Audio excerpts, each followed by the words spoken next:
าวนานี่ขน้อยยังบ่เข้าใจว่าเฮ็ดจังได๋ภาวนาโดยเฉพาะแม่นพวกขน้อยที่เป็นชาวบ้านชาวเมืองธรรมดานี่จะปฏิบัติการภาวนานี่ปฏิบัติจังได๋ยังบ่ทันเข้าใจโดยสาธุบุญคำบุญสู่ก็ถือว่าเป็นคำถามสำคัญเลยเพราะว่าคนส่วนใหญ่เขาก็พูดกันในซ้ำนั้นแต่ว่ารายละเอียดยังบ่ทันครบสุดเลยว่าท่านแนวใดจึงเป็นท่านแบบพุทธศาสนารักษาศีลแนวใดจึงจะเป็นรักษาแบบพุทธศาสนาท่านก็มีหลายแบบเด้บ่แม่นว่าท่านจะเป็นพุทธศาสนาเสมอไปบางคนก็นั่นท่านไปเบิดคือกันเด้บางคนก็ท่านเหล้าท่านเบียร์เห็นบอกพวกเฮาเฮ็ดงานแต่งดองนะเฮ็ดงานแต่งดองเฮ็ดงานบุญบั้งไฟเฮ็ดงานนั่นงานนี่ก็เป็นท่านคือกันแต่ว่ามันเป็นท่านที่บ่แม่นท่านแบบพุทธศาสนาบางเทื่อก็เป็นขาเขาเบียดเบียนเขาสิมาทานก็บ่แม่นพุทธศาสนาแบบเพียวๆก็มีคือกันตัวนี้แต่ว่าอันนี้เพิ่นถามเรื่องภาวนานี่ภาวนานี่ จื้อซอยกันของเพิ่นญาติโยมอันนี้ให้จื้อเป็นคำศัพท์ก่อนภาวนาเป็นภาษาบาลีแปลว่าพัฒนานี่มาหาเอาอยู่ใกล้ๆนี่แปลว่าพัฒนาพัฒนาเนี่ยเป็นภาษาสันสกฤตแปลเป็นความเฮาก็คือเฮ็ดให้มันเจริญยิ่งขึ้นเฮ็ดให้มันดียิ่งขึ้นนี่คือคำว่าพัฒนาหรือภาวนาบัดนี้เฮ็ดอีหยังให้มันดียิ่งขึ้นคือเฮ็ดให้ชีวิตเฮานั้นดียิ่งขึ้นของตนญาติโยมเฮานี่คือคำว่าภาวนาเจาะจงลงมาอีกว่าเฮ็ดให้พวกเฮานั้นมีความสงบร่มเย็นยิ่งขึ้นนี่อันนี้คือความหมายของมันแล้วเฮาจะเฮ็ดได้แนวใดบัดนี้คนที่ได้ให้ทานมักให้ทานมาแล้วมักเป็นผู้รักษาศีลมาแล้วก็มาเจริญภาวนา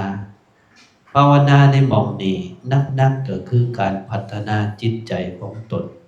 ให้สงบร่มเย็นยิ่งขึ้นนี่เอาอีหยังมาพัฒนาจิตใจเอาธรรมเอาการเจริญสมาธิเอาการประพฤติปฏิบัติตามสติปัฏฐานสี่นี่เอาจิตเอาใจเฮานะมาประพฤติปฏิบัติในกายในเวทนาในจิตในธรรมถ้าจะเป็นตัวการพัฒนาแท้ๆเลยเอาสติดึงจิตเฮามาเบิ่งกายเอาสติดึงจิตเฮามาเบิ่งธรรมเอาสติดึงจิตมาเบิ่งจิตดึงจิตมาเบิ่งธรรมจนจิตใจมันสงบร่มเย็นบ่เดือดบ่ร้อนละวางความยึดมั่นถือมั่นได้เต็มบริสุทธิ์บริบูรณ์อันนั้นเป็นการพัฒนาที่สูงสุดแล้วแต่ถ้ามันยังบ่ทันสูงสุดเดก็คือเฮ็ดให้จิตใจเฮาสงบร่มเย็น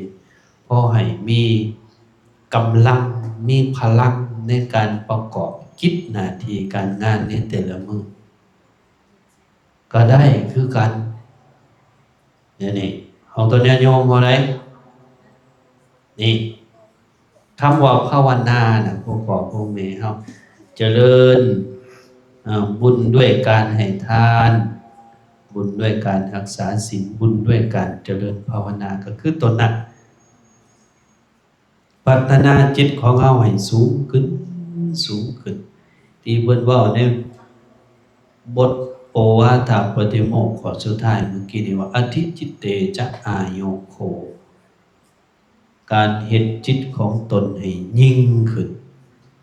ยิ่งขึ้นยิ่งขึ้นสูงสุดจนอยู่เหนือทุกเนื้อเสาเนื้อศพอันนี้แห้งดีอันนี้คือคำว่าพัฒนาหรือภาวนานี่เฮ็ดได้จากการฝึกจิตฝึกใจอยู่เฮือนอยู่ชาติก็เฮ็ดคือกันอาตมามักบอกอยู่ตลอดว่า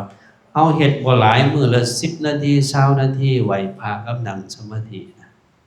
ไหวพระแล้วก็นั่งสมาธิเบิ่งลมหายใจเข้าออกอยู่จังซั่นเฮ็ดบ่หลาย10 นาที20 นาทีแต่ว่าเฮ็ดคู่มื้อได้สำคัญมันคือเฮ็ดคู่มื้อนั่นน่ะเฮ็ดก่อนนอนนี่มันเป็นสันตติเฮ็ดตลอดจิตใจเฮาจะสงบเองเฮาจะเข้าใจขึ้นมาเองนี่กิจการหน้าที่เวียกงานของเฮามันสิหนักแน่นขึ้นตัวนี้แท้ๆแล้วตัวญาติโยมเฮาตัวนี้ส่วนหลายนะเฮาบ่ค่อยเฮ็ดตลอด3 มื้อดี4 มื้อไข้มื้อใดมันก็ไวมื้อใดค้านก็งุยมันก็บ่พัฒนาจักเทื่อใจลองเฮ็ดเบิ่งแน่คืออาตมาว่านี่เฮ็ดคุมื้อบ่ปะเด้ให้มันเป็นอนุรักษณประทานตามรักษาคุณความดีตามรักษากรรมฐานเฮาอยู่ตลอดก่อนนอนคุมื้อโอ้ยมั่นใจโลดสงบห่มเย็นแน่นอนตัวญาติโยมเฮาอันนี้คือคำว่าภาวนาเด้อ